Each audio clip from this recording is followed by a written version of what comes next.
Thank you so much for joining us today. I'm Marlin Bohling with you. And as Tim alluded to, we have our very special VIP guest with us in studio. Each week at this time, we love to welcome aboard none other than Chris Swift of Swift Trading. He's based in Nashville, but he truly is a VIP today. Your Highness, how are you? My goodness. Very well, thank you. This man here actually has a kind of a side gig that a lot of people don't know about. He has a hidden talent.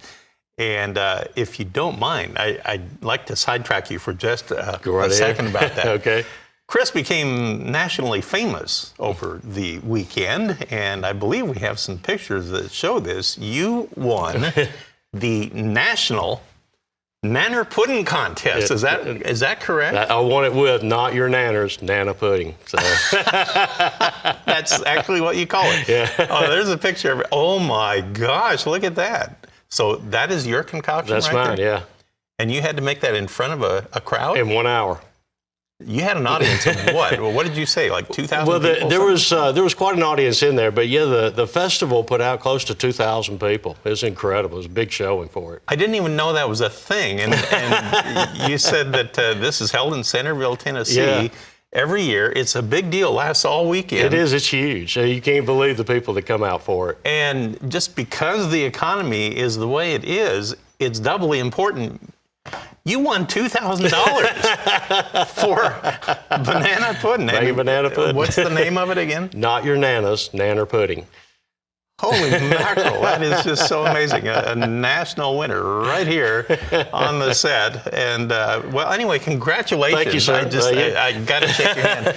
That's the most amazing thing. It's one of the prouder novelty titles that I hold. So. My goodness. Well, last week we had the Ostermeyer Wienermobile here, and now we have a Nanner Pudding contest winner here in the studio. What a week it's been. All right, now let's talk a little market action. Chris, the wheels kind of came off of the grain market here a little bit ago. I want to see how they're doing right now. So let's walk through these here. On the corn market, you know, we were significantly higher last night, Chris. Look at this. December corn now down 2.5 cents at $6.75. Well, that means we're over 12 cents off of our overnight high.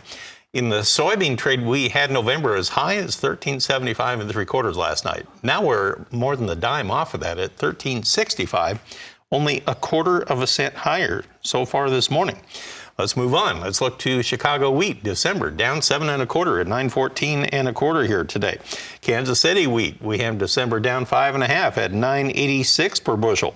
Minneapolis wheat, December 1 3/4 higher at 9.83 3/4. But any idea why the wheels came off here on the open today? I mean, why the change in attitude? You know, really, I don't know, because last night, like I said, they were all a little bit higher, and we came off of Friday's small grains report showing that we had just a little bit less product in the stocks than what we thought we had, and that's kind of the way it's been all year this year. Is we have just seen multiple times where the USDA has continually lowered that crop, and there's always been a saying: big crops get bigger and small crops get smaller, and this one just continually gets a little bit smaller as we go forward. How much of this is harvest pressure right now? It could be some, because we know we don't have storage facilities for everything, and there's always farmers that will want to sell off the combine. And if you look at the price, this is the highest price for it. There's no carry in the back end, so there's no real storage advantage right now to it, although I think that will build in the months to come. But right now, you can get the same price selling it off the combine as you could store it. Yeah, isn't that amazing? It's very, very unnatural. So that's kind of hard to resist. It kind of is. And so maybe we get a little bit of selling from that. But overall, again, we've got a smaller crop to deal with for the next 12 months. Now, also, we have a crude oil market that has been, well, I shouldn't say on fire, but it has been surging today. And look at this, $4.18 higher on West Texas crude, November at 83.67. And even that, believe it or not, is about 90 cents off of its earlier high. So very strong gains in the crude. That has to be a little bit supportive, you would think, to the soy oil and the corn. But whatever support it had has kind of dissipated by now. Well, we're going to pause right here, and then we'll talk with the Nanner Pudding Contest winner nationally when we come back and discuss our livestock trade next. All right, well, we're back with Chris Swift, and now we're going to take a look at what's going on in the livestock trade. Let's start with our live cattle board. While the grain markets, the balloon deflated this morning, now you have live cattle surging, And the October up $1.12. That active December contract $1.50 higher now at 148.55. Wow, we're up there within a dime of our high of the morning so far. Now, meanwhile, over on the feeder cattle trade, look at these gains. October, $2 higher. You have November, $2.10 higher. We're now at 176.72 in the early going. On the lean hog trade, well, we're mainly higher, not quite everywhere. October is down 27 cents, but you do have December trading 37 cents higher now. We're at 76.57. That's off of our earlier high by about 80 cents. You have February 25 higher at 79.67.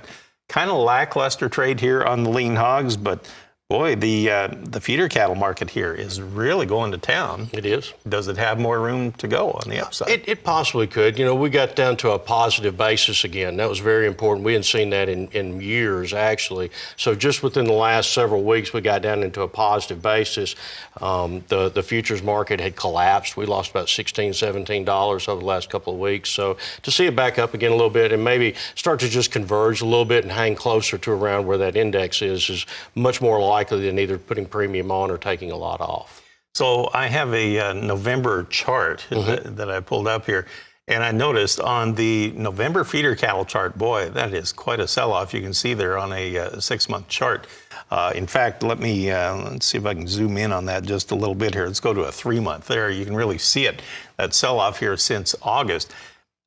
I think, if I remember right, looking over the weekend on the technical indicators, it was getting pretty oversold, was it not? Oh, it is. Yeah, there's no doubt about that. And again, we pushed close to $17 off of that from the high there.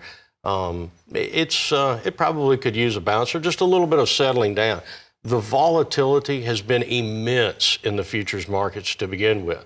So to see it settle down a little bit would not be too awful surprising. Now, is it the same case over on the December lean hogs? I mean, look at that drop right at the tail end of that. I mean, that has to be oversold. It probably is, and that's a pretty sharp sell-off too. And now it's gotten well below the index. So the index still hovering, I think, just under $90 right now. So it probably doesn't have a lot more to go when you talk about trying to converge the basis to it, especially with October. October will only have 2 weeks to go. Now, what about this Dow Jones Industrial Average? Now we're sharply higher today, 552 points higher.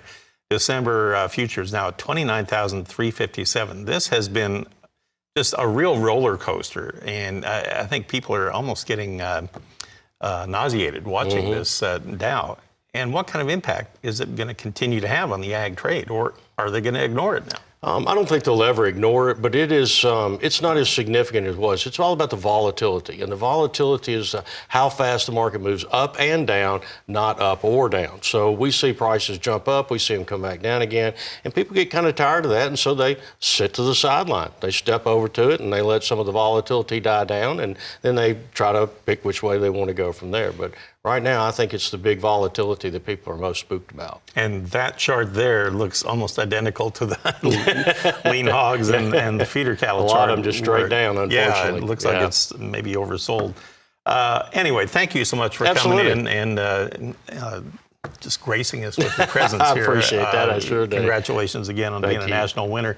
I'm in awe. But anyway, Chris Swift of Swift Trading with us from Nashville. Janet, what a deal. Back to you.